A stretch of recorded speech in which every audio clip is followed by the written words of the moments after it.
I'm sure some more folks will join us as we get going and through the introductory slides. So, Sweta, if you could advance to the next slide. Let's get started here. Good evening, and thank you all so much for joining us for this third community meeting in our housing element process. I'm Ellen Clark. I'm the Director of Community Development here at the City, and with me this evening are Megan Campbell, Associate Planner, and Shweta Bond, Senior Planner with the City, who will be helping out with the presentation tonight and are part of our housing element team. So this meeting really helps to mark a very important milestone in our housing element process, which is release of the public review draft housing element update. And we have really two key objectives for the meeting this evening, and that's to give an overview and summary of the content of that close to 500-page housing element document, and do that in a relatively concise way for you this evening. And then also provide an opportunity for your feedback in a public comment period that we'll provide after the staff presentation. So as most of you probably know, the housing element is part of our city general plan. And in a nutshell, it represents our city's evaluation of our housing needs, as well as providing our local plan over the next 8 years to address those housing needs. The process has been underway since early 2021. We've had a number of meetings, community meetings and public meetings with our commissions and with the City Council to gather feedback. And so the document that you see tonight is really the culmination of that, as well as a lot of background research and data. And that's all wrapped up into this housing element draft. We're beginning a approximately 40-day public review period, and comments are of course welcome throughout that period that will close on July 19th, when we will be wrapping up and delivering all of the comments back to our City Council for their consideration, incorporating them as needed into the draft housing element prior to it being sent off to the state Department of Housing and Community Development for their review. So as staff will outline in just a minute, we have quite a long way to go in the process, expecting the adoption of the housing element to occur in early 2023. And tonight's meeting, as I mentioned, is really just one of several opportunities over the next few weeks for public comment and participation and feedback on the plan. So have a next slide, please. So very briefly, after this introduction that I'm providing, I'll turn it over to staff to give that brief presentation on the housing element, an overview of the content, as well as some of the outreach that we've conducted to date.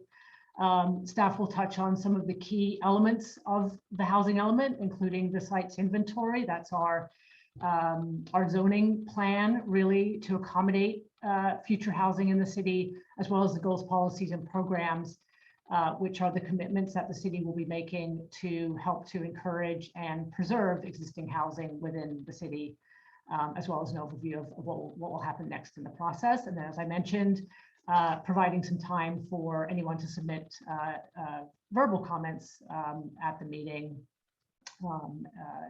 to the group as well. So I'll end my introduction there and turn it over to Megan to give an overview of our housing element in general and our outreach to date. Good evening, everybody. So I'll provide a brief overview of the housing element and, as Ellen mentioned, the process to date. So starting really high level, as Ellen noted, the housing element is a required element of a city's general plan. Housing elements are updated on 8-year cycles as required by state law. The city's current housing element, adopted in 2015, covers the 5th cycle planning period from 2015 to 2022, and the draft housing element currently in circulation covers the 6th cycle planning period from 2023 to 2031. Ultimately, the California Department of Housing and Community Development, HCD, will review our housing element for compliance with state laws, and then the City Council will consider adoption of our final housing element, and I'll touch on where that falls in the greater process in just a moment. Next slide. The housing element has several components, all listed here, and that they include a housing needs assessment, which analyzes a range of demographic, economic, and housing related variables that help define the extent of Pleasanton's housing needs. Housing constraints, which analyze existing and potential barriers for housing development. Existing housing programs review, which reviews existing programs, if existing programs were successful and should be continued, modified, or removed. Housing resources, which identifies local resources available to support the continued development, preservation, and rehabilitation of housing in Pleasanton. Affirmatively furthering fair housing assessment. And this is a new requirement in the sixth cycle. This section comprehensively analyzes and addresses patterns of exclusion and segregation regionally and locally, and looks for meaningful actions and strategies to address those issues. Sites inventory and methodology, and then goals, policies, and programs. The last two, which we'll go over in slightly more detail later in the presentation. Next slide. So this slide shows the process to date and in the future. The city formally initiated the sixth cycle housing element update process in March of 2021 with the first set of hearings in May. And since then, there have been approximately 40 public meetings and outreach events, which included a large range of ways to be involved, including a booth at farmers market, stakeholder meetings, community workshops, commission meetings, and council meetings. And key components of the housing element have been reviewed in public hearings throughout the process. Those included a set of introductory meetings, meetings about the initial sites methodology and criteria, review of the preliminary report, which included a lot of those components mentioned on the previous slide, meetings focused on which potential sites to include for rezoning, meetings to discuss various policies and programs, and an environmental impact report EIR scoping session. So as you can see by the red arrow, we're a little over halfway through the process. And following this public review period and associated set of meetings, staff will implement revisions as necessary to the draft document that's in circulation prior to submittal of the document to HCD in August of this year. Additionally, an EIR is being developed and should be released in fall. And as you can see, we anticipate a second round of review by HCD around January 2023, with public hearings to consider adoption of the housing element in spring of 2023. Next slide. So at each step of the process so far, the city has engaged with the community through online surveys, email distribution, social media, the local press, and website development, among other methods. Engagement themes spanned a variety of topics and community interests, and some of those themes included concern with housing inventory, particularly for the city's workforce, the lengthy permitting process and regulatory hurdles to building housing, and fear of displacement due to rising rents. There was encouragement to locate housing near parks, schools, and BART, and indication that the city should have higher collaboration with nonprofits and local organizations, among other engagement themes. All of the themes are detailed out in the housing element with indication about how the themes have been incorporated into the document. Next slide. And the community engagement has also incorporated focused fair housing outreach, which has included Zoom focus groups, a booth at the Muslim Community Center, a booth at a Dia del Niños event, and a focused survey, among other methods. The focus survey was distributed through the Senior Center, the library's English learning and adult literacy programs, and with Open Heart Meal Service. It was also distributed to over 20 community organizations that included housing providers and service agencies. And so public input across all of these meetings and outreach events throughout the process to date, along with feedback from commissions and direction from council, has been incorporated into the draft housing element that's in circulation today. And there will be continued opportunities for public input throughout the remainder of the process. Next slide. And so with that, I'll pass it off to Shweta. Yeah, thank you. So I'm going to be doing the part of the presentation that really focuses on the content of the housing element. So let's begin with an overview of RHNA and the sites inventory. Sorry about this, it keeps jumping around. So Pleasanton's RHNA is the share of new housing units that the city must plan for during an 8-year period. That's between 2023 and 2031. So the allocation is broken down by income as is shown here. In total, Pleasanton is required to plan for just under 6,000 units, 5,969 to be precise. The housing element must show that Pleasanton has adequate capacity to accommodate these units. This, however, is not a requirement for the city to build the units themselves. So there are several ways to accommodate or address the RHNA as shown here. My next slide provides more details, but the site's inventory, which is sort of an umbrella term, includes capacity from existing zoning, pipeline projects, and ADUs. So here we have the RHNA in the top row with the numbers across the income levels and then the total right here. And then underneath, ways to accommodate the RHNA. So you have capacity within the existing residential zoning that can account for 2,283 units. Pipeline projects, so those are projects that are proposed but not yet completed, can accommodate for 416 units. And then ADUs or accessory dwelling units can account for 93 units. So even after accounting for those things, however, there is a gap in each income category as shown in the last row here. And so the shortfall is 3,173 units. So that the city must increase its site's inventory to accommodate this shortfall by rezoning existing sites to allow for residential development. So City Council, with input from the public, the Housing Commission and the Planning Commission, provided direction on the list of potential sites for rezoning in February. So this map shows the sites that are the preliminary rezoning sites. The purple ones are the ones that are designated for high density residential, and the green color is for low and medium density residential. So this shows the rezone sites along with the other sites I mentioned previously. So the sites inventory is really comprised of multiple elements, including the sites to be rezoned. So again, so the sites inventory includes the capacity from these sources and the rezone sites, as we just discussed. So here's that table again with more numbers this time. So the numbers that can be accommodated within each income category, along with the surplus is shown along the bottom here. So these are the numbers that are resulting from the sites to be rezoned in this row. And then this is the surplus in each income category and the total surplus here. And the surplus is intended to accommodate changes to the final list of sites to be rezoned, whether that's a result of comment from the state HCD or further direction by City Council.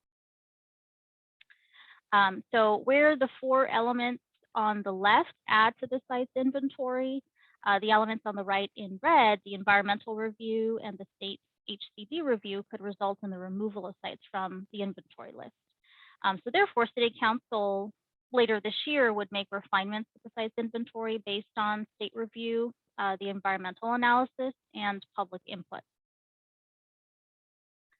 So transitioning now to the goals, policies, and programs that were alluded to earlier.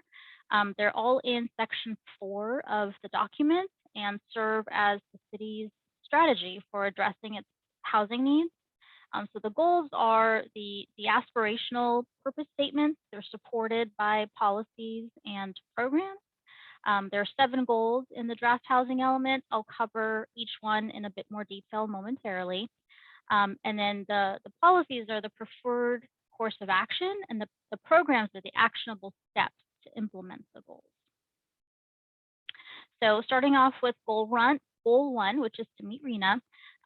So the key programs would entail zoning for the new housing sites within 3 years of the housing element adoption, focused planning at the BART stations around Stone Ridge Mall and at the Hewitt property, And then it would also contain programs to facilitate the production of low-income housing and ADUs.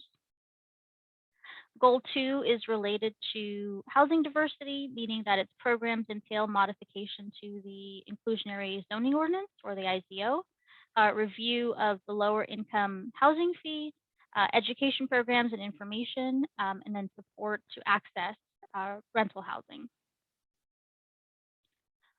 Goal 3 is regarding conserving existing housing and improving the stock of existing housing. So, or excuse me, improving the stock of housing.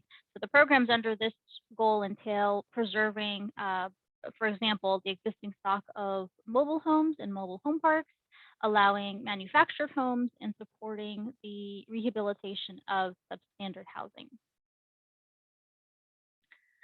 Goal 4 is regarding reducing governmental constraints to housing production, which would entail amending existing guidelines and standards such that they are objective to reduce uncertainty in the development process, and to ensure that adequate infrastructure is available to support future planned residential growth. Goal 5 talks about special housing needs. So that includes reducing homelessness, supporting development of senior housing, and encouraging units that are accessible to persons with disabilities. Goal 6 is regarding planning for housing and implementing the city's other policy documents, such as the bike ped plan. In addition, it encourages funding for low interest energy efficient upgrade loans for lower income households. And then finally, goal 7 is related to AFFH, affirmatively furthering fair housing, which Megan talked about earlier in the presentation. So programs under this goal promote fair and equal access to housing and support of provisions enforcing anti-discrimination laws, and seek to identify strategies to foster greater inclusivity and equity among the community. So with respect to next steps, the draft housing elements is available at the project website. So that's pleasantonhousingelement.com. Next week, the Planning Commission and Housing Commission will be reviewing the document, and the City Council is expected to review it on July the 19th. And then in August, the city anticipates submitting the document to the state, and in the fall, releasing the draft EIR, as you saw on the serpentine timeline a few slides ago. So we'd love for you to stay involved. If you haven't already, you can sign up for project updates on the website. Staff contact is also identified here. And of course, we're glad that you're joining us tonight. I'm going to transition to the public comment portion of the meeting and hand it over to Ellen for this particular. Great, thank you, Shweta and Megan, for the presentation. So at this point, we would like to offer folks here tonight the opportunity to provide comments. If you would like to provide a comment, we'd ask that you use the Zoom raise hand feature just to indicate that you would like to comment, and so I can call you up to speak. Similar to our council meetings, appreciate you keeping comments to 3 minutes or less, just to allow everybody the chance to be heard. And of course, as we've mentioned more than once tonight, we would absolutely love to receive your comments in writing as well, or in addition to anything you'd like to provide as spoken comments this evening via the Housing Element website, and the link is provided there for you to use. So if you'd like to speak, please go ahead and use the raise hand feature with any comments. I see one. Anybody else? So I'll Ken Benhamou, would you like to speak? You want to unmute yourself?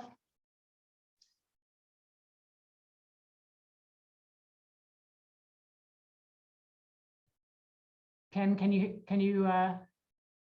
would would you like to speak? I can unmute you. Okay, hi, are you there? Hi, my name is Ken Benemu. I own and operate SAS German Auto in Pleasanton, and I've been operating my business in Pleasanton since 1999. I understand the need for housing. I'm aware the currently proposed areas being considered for rezoning, and specifically Area 11, are ideal for housing at this point. The issue that I'm concerned over is the fact that the city of Pleasanton zoning currently allows for automotive service and repair to only be located in 2 locations citywide. The properties in Area 11 on Old Santa Rita Road are one of the 2. The other location in Stanley Business Park is at maximum occupancy. So if Area 11 is rezoned for affordable housing, and then those currently zoned units that are intended for light industrial use are removed, there won't be any locations suitable under the current zoning structure where light industrial and automotive service and repairs can be performed. The residents of Pleasanton will end up having to spend more money or possibly head out of town to get their automotive service needs met. And the city will lose revenue through the sales tax from the automotive service professionals in the area. So I wanted to ask if this project conforms to the general plan that was adopted by the city council in 2009, and if not, are there going to be amendments to that general plan? And I would request that the that there be replacement zoning locations for light industrial use and automotive service and repairs that would be included in the draft for this project. Because the way it is now, this proposed draft, while it does adequately describe the need and the means used to solve the established housing shortfall, the draft does not include any provisions for addressing the substantial burden and loss of services that would be a result of this action. Thank you for your time. Thank you for your comment, Ken. The next speaker is Jill Buck, if you'd like to go ahead and unmute and speak. Yes, thank you so much. And hello to everybody. It's so nice to see such a good group interested in this important piece of work. Megan, I think it's kind of cool that you did both the climate action plan and now you're working on the housing element. And I really have kind of more of a question than even a comment, as I'm just wondering how those 2 documents are going to interface. I mean, I am a big fan of the climate action plan. I think, you know, that's an awesome piece of public policy. However, I'm also a big fan of at least workforce housing. And I will say it publicly. I would love to bring all 3 of my kids home to Pleasanton. And so, yes, it's personal, but I think we have a lot of brilliant kids that we export every year. And some of them really would like to come home if they could afford it. So I'm also a big fan of workforce housing, affordable housing, and options for our Pleasanton grads to come home. So I'm wondering if there is anything that I'm unaware of in the climate action plan or that I haven't seen in the housing element that would create some kind of proviso where we have to reach certain climate action goals before we start actually building houses. I'm hoping that's not the case. It could take us a while to be, you know, carbon neutral. So I would not want us to stymie our housing options that long, but can you speak to that, please? Sure. Thank you, Jill, for the comment. And maybe if we can just run through any additional comments first, I'll be happy to circle back and answer the couple of questions that were raised, including that one. Wanted to make sure we got all the comments out before doing Q&A, but happy to come back to that question. I see Becky Dennis with your hand up. Becky, would you like to unmute and speak? Yes, I would. And compliments to staff for putting together a pretty good draft. I really enjoyed going through it. And also interested in addressing Jill's concerns. I also sent you written comments. I'd like to see more explicit linkage between the climate action plan and the housing element, since to me they are linked. And thinking outside the box a bit, and also in my notes to you, I thought that my focus has been really how to get the workforce living in Pleasanton. And one of the ways that I think we might be able to do that is to make use of some of the pedestrian and bicycle infrastructure that we have planned and offer steeper discounts for rentals for people who work in Pleasanton who agree that they will not have a personal car if they're living in this housing, and that their needs for a car could be met through community zip cars or whatever. But basically the idea would be that they would be living close enough to their jobs that they could actually bike to them or walk to them. And we have a number of sites that I think we're considering where we could have some units in there that would do that. And maybe it would catch on. You know, I think if you put out word that we were going to do something experimental as a city for car-free housing living, that I'm betting some folks would sign up for that early on and give us some feedback as to some of the obstacles and help us with future design for projects that could include units like that. So I won't use up too much of your time on that, but I think the climate action plan and the housing element do go together even more than you have them in the current housing element draft. So thank you. Thank you, Becky, for that comment. And we did receive your written comment as well. So thanks for sending that in. Is there anybody else that wanted to provide a comment tonight? Not seeing any more hands raised. So perhaps with that, I will attempt to answer just a couple of the questions that were brought up. Ken's question in particular about general plan conformance. One of the things that we would be doing if the council decides to move ahead with rezoning on some of the sites, like you mentioned, that currently have sort of light industrial or service commercial type zoning, would be to amend the general plan and amend the zoning ordinance ultimately to accommodate those housing uses. So we recognize that housing is not a use that's allowed in some of the areas where it's being considered. And so general plan amendments would be necessary in order to allow for housing as a new use. One of the concepts that is inherent in that zoning strategy is to make sure that the businesses that are there today are not deemed non-conforming, that people are allowed to continue to operate businesses that exist. But it also provides an opportunity for property owners to, to come forward with a housing proposal if they wish to do so. But certainly your point is taken on loss of potential light industrial service commercial type zoning and land. And so that will be a sort of a policy consideration as the council moves forward to consider all of the sites later this year. So thank you for that comment. And then to Jill's question about interface between the climate action plan and the housing element.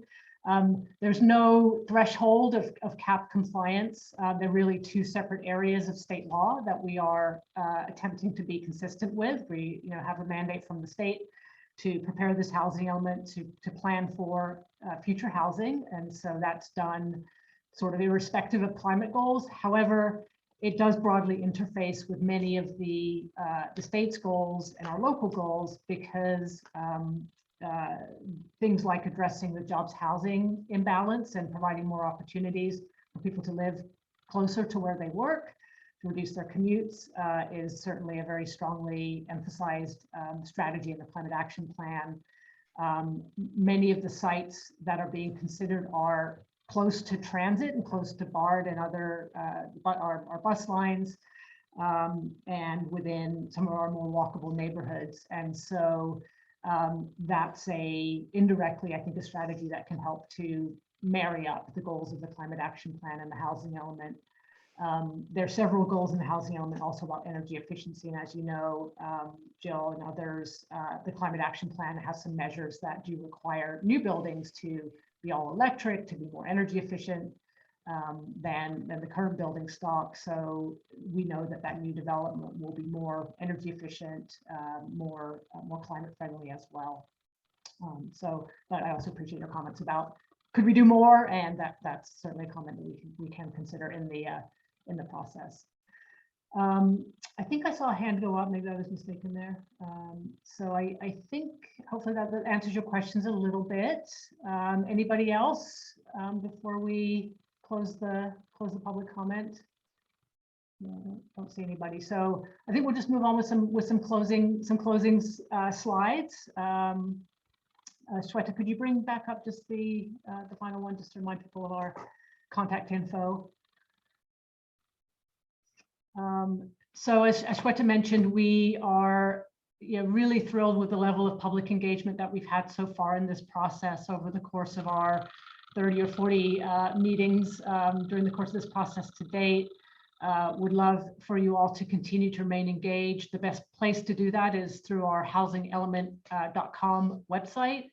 We have a link there to a comment submittal form that you can provide comments to our staff. We receive those directly, and as I mentioned, we'll be putting all of that together for the City Council. We have a couple of upcoming meetings with our Planning Commission and Housing Commission next week, and then we'll be returning to the City Council in July to really wrap up, report back on what we've heard, and allow the council to make any final recommendations for revisions to the housing element before it's submitted to HCD.